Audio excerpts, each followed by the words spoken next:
Hello everybody, welcome back to History from the Toilet. Like I said in a quick video earlier, I got locked out of my YouTube account for well over a month. I was locked out. It was kind of stressful for a little while trying to figure out if I could ever get it back.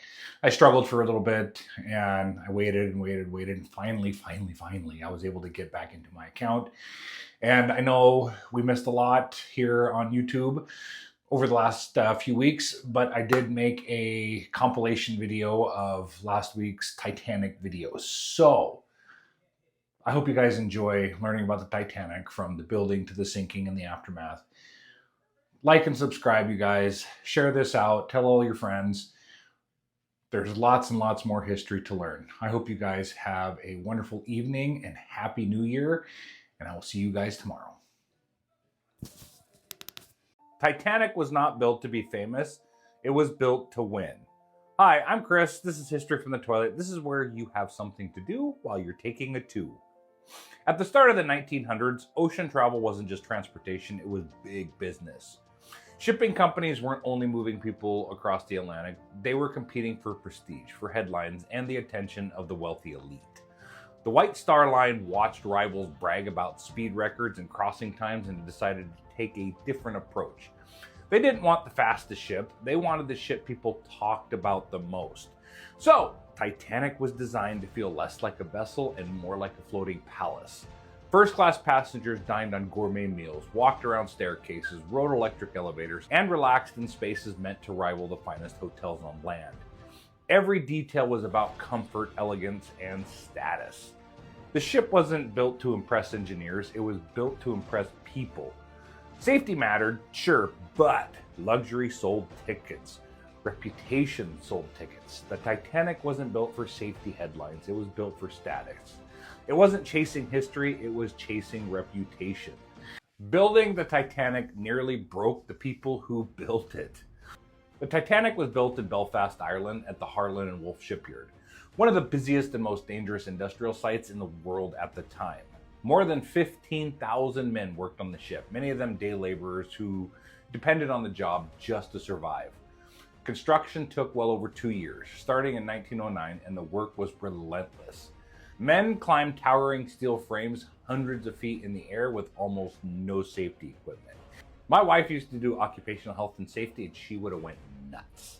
So no harnesses, no hard hats, and no real protection. If you slipped, you fell. Injuries were constant: crushed hands, broken bones, severe burns.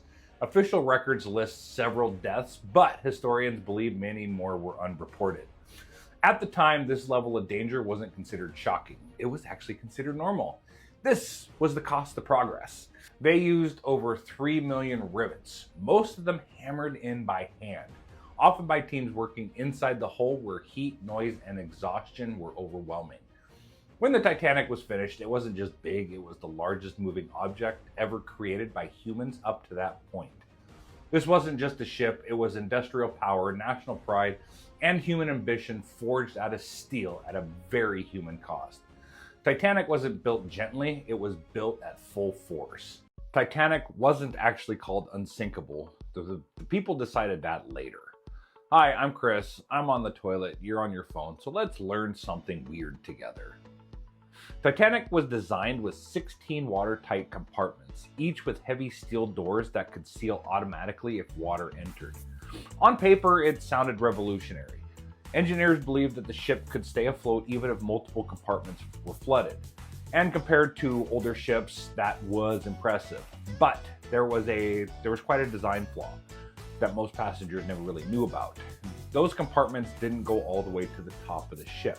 So if water rose high enough, it could spill from one compartment into the next. Kind of like, when you're tipping your ice trays when you're trying to fill them.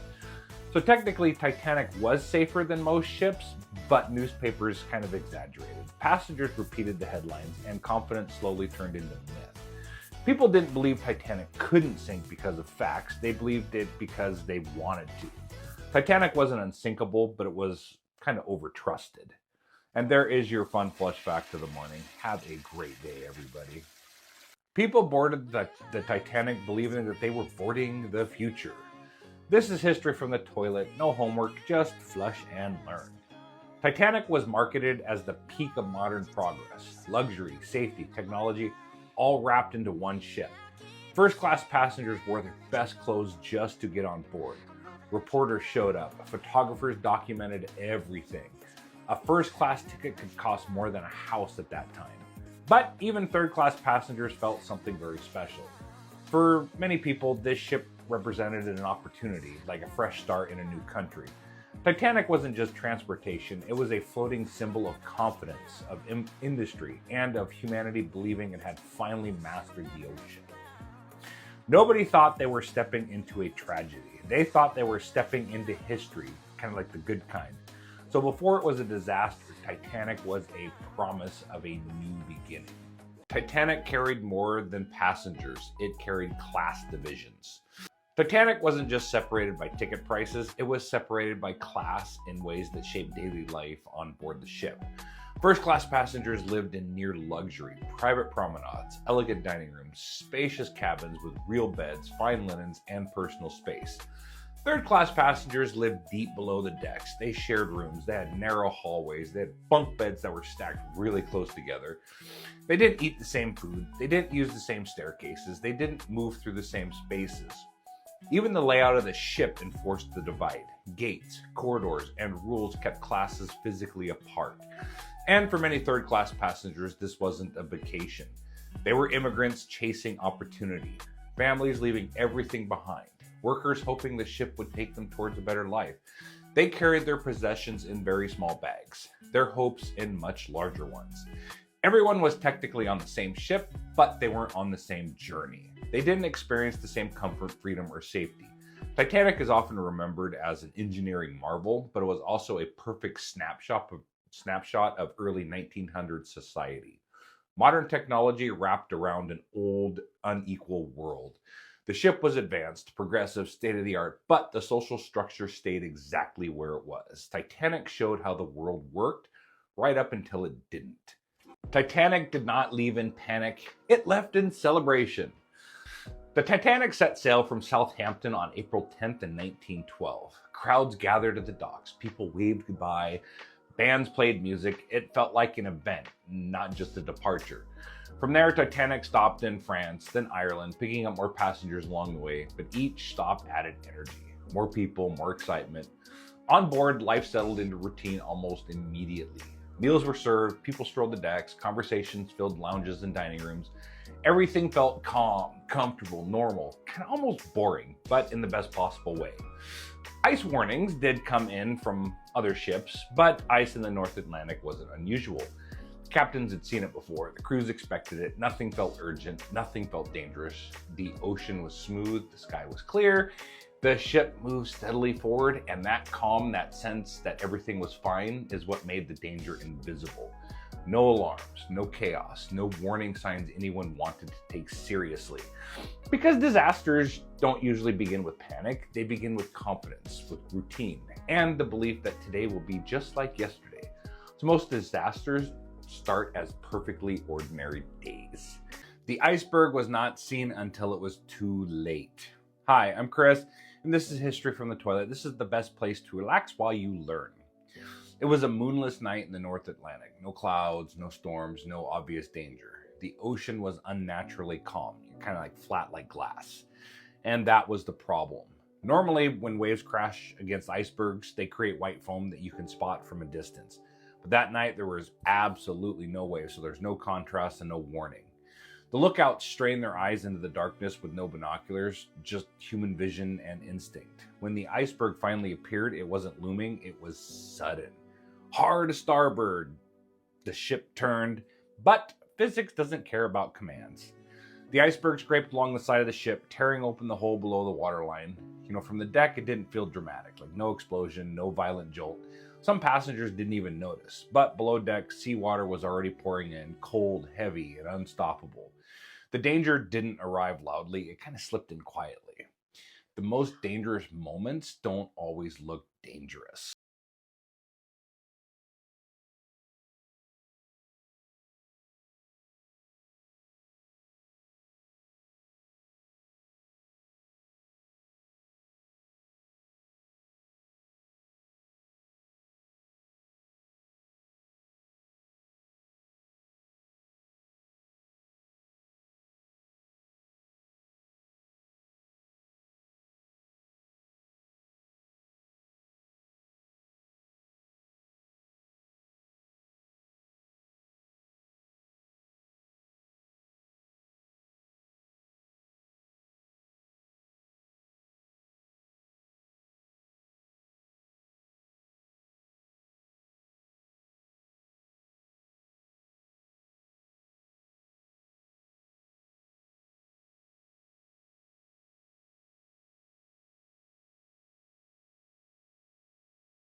enough lifeboats, but that was by design.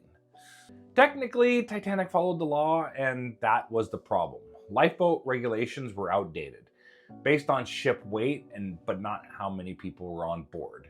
The rules assumed something dangerous, that help would arrive quickly. So, Titanic carried lifeboats for just over half the people on board. And they didn't like the way that they crowded the decks. But when the evacuation began, many passengers did not want to leave. Well, why would they? The ship looked fine. The decks were well lit. The night felt calm. Some lifeboats were lowered half empty, not because people were cruel, but because they didn't believe they were really necessary. But class mattered, access mattered, and timing mattered. Once the truth became obvious, the boats were already gone. Preparation wasn't built for catastrophe, it was built for optimism. Rules don't save lives, but readiness does. And there is your fun flush fact of the morning. Have a great day, everybody.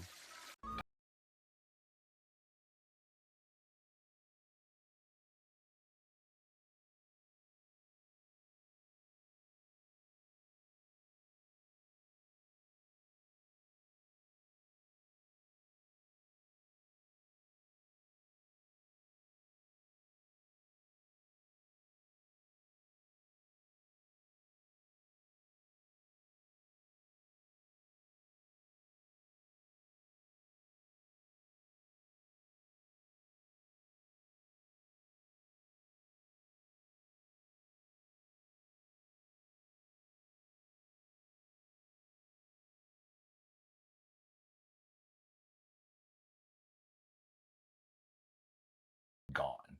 Nature does not negotiate. Those who survived the Titanic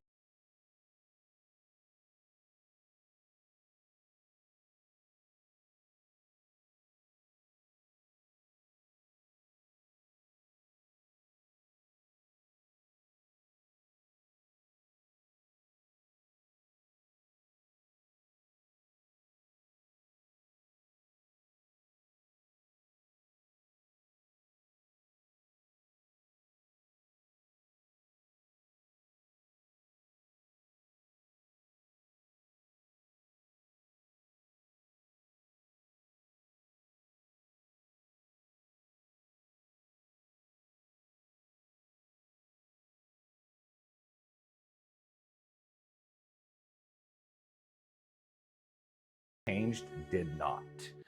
We still talk about Titanic for a reason. Hi, I'm Chris. This is History from the Toilet. This is where you get something to do while you're taking a two. The Titanic wasn't just a ship, it was confidence, it was technology and class and human belief colliding all at once.